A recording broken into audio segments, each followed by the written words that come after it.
Şu anda Almanya'da bir nükleer enerji tesisindeki soğutma kulelerinin yıkılışını seyrediyoruz. 2 yıl önce ülkede tüm reaktörler devre dışı bırakılırken nükleer enerji dönemine veda edilmişti. Uzaydaki uydular tarafından fotoğraflanan bu görüntülerdeki yapılarsa Çin'in nükleer enerji tesisleri. Yani Çin 2013'ten bu yana yılda ortalama bir reaktör inşa etmiş. 33 tanesi ise halen yapım aşamasında. İnşaatları bittiğinde Çin'in toplamda 104 nükleer santrali olacak. Yani Batı yıkarken Çin inşa ediyor. Bugün dünyada inşa halindeki toplam 66 reaktörün 33'ü sadece Çin'de. Bunların çoğu sanayi yoğun kıyı bölgelerinde. Pekin tek başına dünyanın geri kalanının neredeyse tamamı kadar santral inşa ediyor. Onu 8 reaktörle Hindistan takip ediyor. Rusya 7, Güney Kore ve Türkiye 4'er, Ukrayna 3, Bangladeş, Mısır ve Pakistan gibi diğer ülkelerse 7 santralle tabloyu tamamlıyor. Çin, Amerikan ve Fransız reaktörlerinden esinlenerek tersine mühendislikle başladığı yolda artık kendi sistemini kurmaya çalışıyor. Batı'nın yıllardır başını ağrıtan maliyet aşımları, bitmeyen gecikmeler gibi sorunları çoktan aştı. Projeler askıya alınmıyor, takvim şaşmıyor. Her şey belli bir plan doğrultusunda ilerliyor. Mesela yeni inşa ettiği bazı reaktörlerde kendi geliştirdiği Hualong-1 teknolojisini kullanacak. Bu teknoloji yılda 10 milyar kWh elektrik üretebiliyor. Yani yaklaşık 1 milyon kişinin yıllık enerji ihtiyacı karşılanıyor. Pekin'in nihai hedefi Amerika, Rusya, Fransa ve Güney Kore gibi dünyaya nükleer enerji tedarik eden bir güç haline gelmek. Washington'daki kaygı ise şu: yurt dışında nükleer santral inşa etmek ülkeler arasında onlarca yıl süren derin ilişkiler oluşturuyor. Yani Çin bu pazarda üstünlüğü ele geçirirse nükleer ihracat yoluyla onlarca yıl sürecek diplomatik ve ekonomik bağlar kurabilir. Çin'in nükleer programı üzerine kitap kalemi alan Mark Hibbs'e göre Çinliler bu konuda çok ama çok hızlı ilerliyor. Programlarının durdurulamaz olduğunu dünyaya göstermek konusunda son derece hevesliler. Mesela Çin Nükleer Enerji Derneği'nin raporuna göre 2040'a kadar nükleer kapasitesini neredeyse 2 katına çıkararak dünyanın en büyük nükleer enerji üreticisi olacak. Bu dev genişleme planının arkasında 2 temel amaç var. Birincisi karbonsuzlaşma hedefi. Çin hala dünyanın en çok kömür yakan ülkesi. Küresel emisyonların 1/3'ünü tek başına salıyor. Nükleer enerji bu devasa karbon yükünü hafifletmenin en gerçekçi yollarından biri. İkincisi ise enerji istikrarı. Güneş ve rüzgar üzerinden üretim hava koşullarına bağlı. Nükleer enerji ise gece gündüz yaz kış demeden kesintisiz üretim sağlayabiliyor. Çin bu hızla giderse nükleer kapasitede 2030 yılına kadar Amerika'yı bile geride bırakacak. Küresel arenadaki rakibi o tarihten beri yalnızca 2 reaktör inşa etti. Toplamda ise 94 reaktöre sahip. İki ülke arasındaki rekabet yalnızca ticaret, teknoloji ya da askeri güçle sınırlı değil. Enerji meselesi de bu mücadelenin yeni cephesi haline geldi. Mesela ticaret savaşları bağlamında Amerika, Çin'e nükleer güç santralleri için parça ve ekipman ihracat lisanslarını askıya aldı. Trump döneminde Amerika, petrol, doğalgaz ve kömür ihracatında öne çıkarak fosil yakıtların başlıca tedarikçisi konumuna yükseldi. Xi Jinping ise bu dönemde rotasını tamamen farklı bir yöne çevirdi.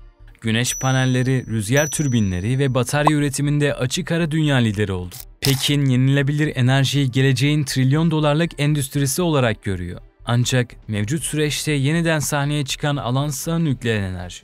Küresel ısınma ve enerji güvenliğine dair kaygılar arttıkça nükleer santraller tekrar cazip hale geldi. Çünkü bu tesisler kömür ve gaz santralleri gibi karbon salmıyor. Üstelik rüzgar ya da güneşin aksine gece gündüz kesintisiz enerji üretebiliyor. Amerika'nın da hedefleri var ama Çin kadar değil. Trump yönetimi her ne kadar iklim değişikliğini reddetse de 2050 yılına kadar ülkenin nükleer kapasitesini 4 katına çıkarma hedefine sahip. Amaç hem iç piyasadaki veri merkezlerini beslemek hem de gelişmekte olan ülkelere satılabilecek yeni nesil reaktör teknolojileri geliştirmek. Bugün gelinen noktada söz konusu yarışta Çin avantajlı. Çünkü reaktörleri Batı'ya kıyasla yaklaşık yarı sürede ve çok daha düşük maliyetle tamamlıyor. Ortalama bir Çin nükleer reaktörü sadece 5 ila 6 yılda faaliyete geçiyor. Mesela bilim dergisi Nature'da yayınlanan şu grafiğe bir bakalım. Amerika ile Çin'in nükleer enerji serüvenleri zıt yönlerde ilerliyor.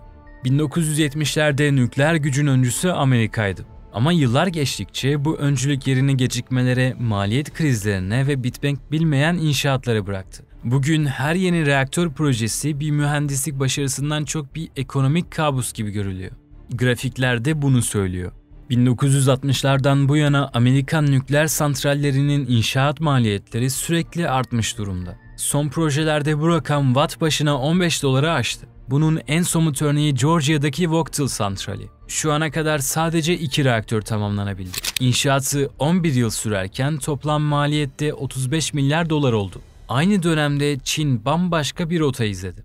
2000'lerden itibaren reaktör başına maliyeti neredeyse yarıya indirip bu seviyeyi korumayı başardı. Maliyetleri bu kadar az tutması sadece ucuz iş gücüyle açıklanamaz. Örneğin Çin reaktör tasarımlarını standartlaştırdı, tedarik zincirini yerelleştirdi. Ayrıca bürokratik süreçleri basitleştirdi.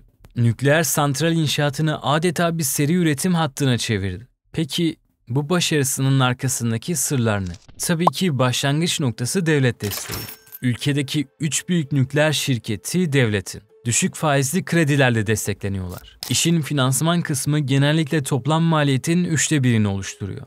Yani bu yük proje için alınan kredilerin faizine, finansal garantilere ve uzun vadeli sermaye maliyetlerine harcanıyor. Çin'in avantajı da burada.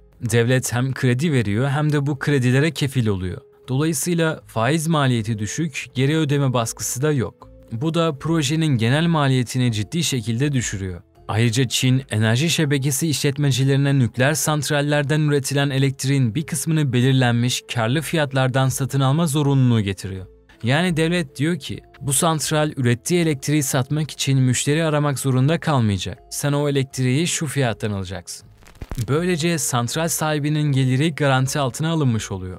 Fiyat dalgalansa bile zarar etme riski ortadan kalkıyor. Bir diğer farksa mimarinin standartlaştırılması. Çinli şirketler sadece birkaç reaktör tasarımı üzerinde çalışıyor. Aynı modeli farklı yerlerde tekrar inşa ediyor. Bu sayede inşaat süreci her defasında daha da kusursuz hale geliyor. Ulusal düzeyde belirlenen nükleer genişleme hedefi sayesinde Çinli firmalar uzun vadeli planlarla fabrikalar kurabiliyor. Mühendis kadrolarını kalıcı olarak eğitebiliyor. Lanzhou Group enerji danışmanı David Fishman'a göre Çin barajlardan otoyollara, hızlı trenlere kadar devasa projeler inşa etmede çok tecrübeli. Bu proje yönetimi becerileri nükleer alanında aktarılabiliyor. Batı'da ise tablo çok farklıydı. 1970'ler ve 80'lerde Amerika'da nükleer inşaat neredeyse durma noktasına geldi. 1970'lerde enerji krizi yaşanırken nükleer enerjiye büyük umut bağlanmıştı. Ama ardından birkaç gelişme süreci tersine çevirdi. O dönem faiz oranlarının yükselmesiyle birlikte kredi bulmak zorlaştı. Bu da milyar dolarlık projelerin finansmanını neredeyse imkansız hale getirdi. Aynı dönemde ard arda gelen güvenlik skandalları kamuoyunun tepkisini çekti. 1979'daki Three Mile Island kazası, nükleer enerjinin tehlikesiz olduğuna dair inancı yerle bir etti.